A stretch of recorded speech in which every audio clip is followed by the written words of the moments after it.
പാലും മുട്ടയും വിറ്റ് കിട്ടുന്ന കാശ് കൊണ്ടാ ഈ വീട് കഴിയുന്നത്. അത് ഓർമ്മ വേണം. ആ പശുവിന്റെ അടിയും തൊഴിയും കൊണ്ട് എന്റെ മോളൊരു പരുവായി. ഓഹോ, ഇനി അച്ഛനും മോനും കൂത്തു പഠിക്കണെങ്കിലേ വേറെ സ്ഥലം നോക്കിയോളാം. അയ്യോ അമ്മ, ഇത് കൂത്തല്ല, കഥാപ്രസംഗമാ. ഇത്ര നാളായിട്ട് അമ്മയ്ക്ക് മനസ്സിലായില്ലേ? അയ്യോടാ, ഇത് അന്നാടാ കഥാപ്രസംഗം. നിങ്ങളുടെ ഓരോരോ കഥകൾ കേട്ടെന്റെ പശുവിന്റെ പോലും കറവ് പറ്റി. 12 ലിറ്റർ കറന്നുകൊണ്ടെന്ന് പശു അറിയാവോ? എടി എടി ഉണത്തെ, എന്റെ മോന്റെ മനോവീര്യം കെടുത്താതെ നിന്റെ മോളെയും വിളിച്ചോണ്ട് നീ അകത്തോട്ട് പോ.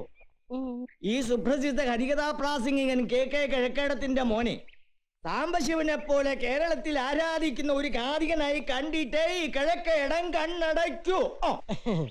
അയ്യോ, എന്നാ ഈ കണ്ണ് ഒരിക്കലും അടക്കേണ്ടി വരത്തില്ല. എടാ, ഒരു സ്റ്റേജിൽ നിന്നെങ്കിലും നീ തക്കാളിയും പഴത്തൊലിയും കിട്ടാതെ വന്നിട്ടുണ്ടോടാ? നീ പോടി. തക്കാളിയും പഴത്തിലും മാത്രമല്ല, കുറെ ചീഞ്ഞ മുട്ടകളെ കിട്ടിയാലേ യഥാർത്ഥ കാതികനാവും. ഇല്ല അച്ഛാ? കറക്റ്റ്. എടാ, കലാബോധം ഉള്ളവർക്ക് ഇതൊക്കെ പറഞ്ഞാൽ മനസ്സിലാവൂ. നിന്റെ തള്ളയുടെ കുടുംബത്തിലുള്ളവർക്ക് ഒട്ടുമില്ലാതെ. ആ കിളവൻ അച്യുതക്കുറപ്പുണ്ടല്ലോ, അയാൾക്ക് തീരെയില്ലടാ. ഞങ്ങളുടെ അണ്ണന് കലയില്ലെങ്കിലേ ഞങ്ങള് സഹിച്ചോളാം. നീ വാടി മോളെ, നമുക്ക് തൊഴുത്തി ചെന്നിരുന്ന് കന്നുകാലികളോട് കാര്യം പറയാം. അതുങ്ങൾക്ക് പിന്നെങ്കിലും മനസ്സിലാവും. ചെല്ല് ചെല്ല്. സുന്ദരിയായ മുക്കാബലയുടെ ഭാവമാറ്റം കണ്ട് മുക്കാലെ ഞെട്ടി. ഉട്ടോപ്യൻ തെരുവീതി ഞെട്ടി.